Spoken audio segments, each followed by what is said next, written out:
Well, look, it happened. It actually happened. Joe stepped down. Kamala is now going to be the official nominee for the Democrats. So there is this possibility, this slim chance, this minute probability that she could become president of the United States.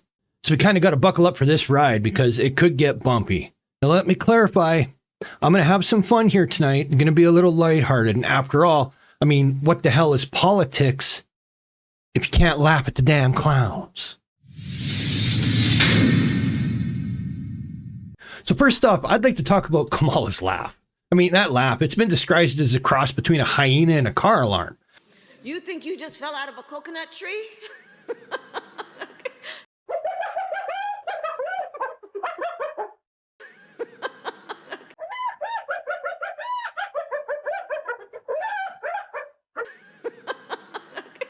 Now imagine that laughing echo through the halls of the White House. Foreign dignitaries might think they're actually being attacked by wild animals. Negotiations would start with, please, Kamala, just don't laugh. We'll give you whatever you want. Just stop laughing. As well, Kamala has been known to flip-flop on issues faster than a pancake at IHOP. I tell you, one moment she's for something, the next she's against it. It's like watching a tennis match. Which way? This way, this way, this way. One minute she's Serena, the next minute she's Roger Federer. It's dizzying. Now, if she were president, we'd never know if we were at war or at peace. She'd declare war in the morning, call for peace talks by lunchtime.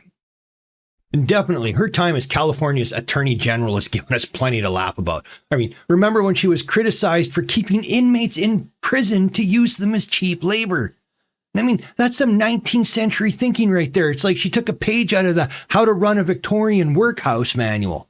I mean, she's not tough on crime. She's just tough on irony. She went from prosecuting marijuana users to laughing about her own weed smoking days on radio. That's right, folks. She put people in jail for doing the exact same thing she was later bragging about. Now, if that's not a plot twist worthy of some cheap-ass M. Night Shyamalan movie, I don't know what is. And you can't forget her short-lived presidential campaign. It was like this new TV show that gets canceled right after the pilot episode. I mean, it had promise, it had potential, but ultimately it just couldn't pull in the ratings. I mean, maybe it was the awkward moments, like when she couldn't decide whether she was for or against Medicare for all, or when Tulsi Gabbard absolutely obliterated her on the debate stage. It was like watching a scene from a Game of Thrones, but with less dragons and way more awkward silences. Now, her relationship with Joe Biden has been, shall we say, complicated. I mean, first she's accusing him of supporting racist policies, and then, Viola, she's his running mate. I mean, it's like this weird soap opera twist, you know, brain tumor again this season. Oh well, you half expect her to pull off a mask Scooby-Doo style and reveal that she's actually being somebody else the entire time. And then we have to talk about her management style.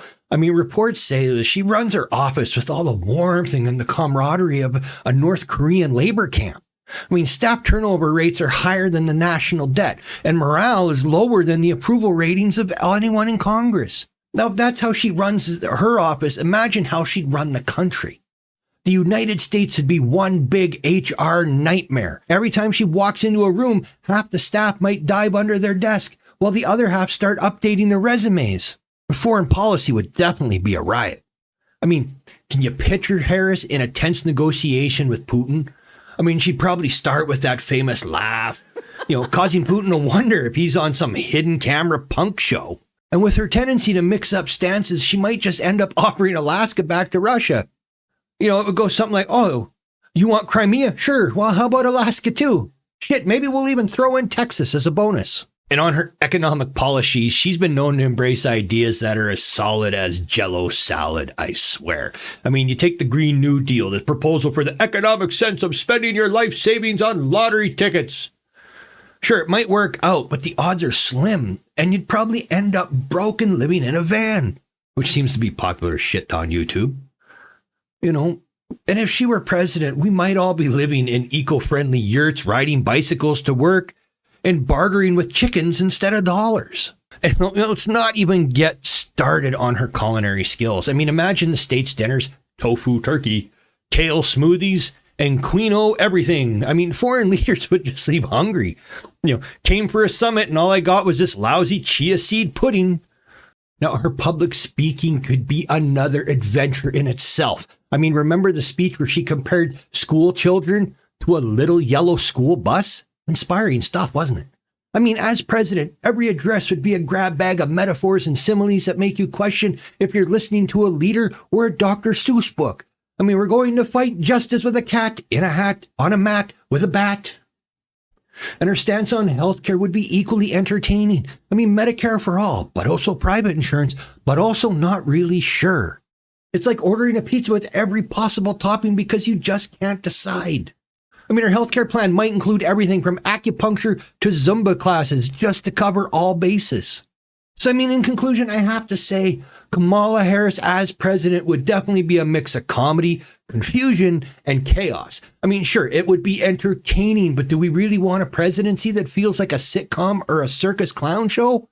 Probably not. But hey, at least we would definitely never be bored. So here's to Kamala, the almost president who reminds us that politics can always get a little bit weirder and a lot more fun.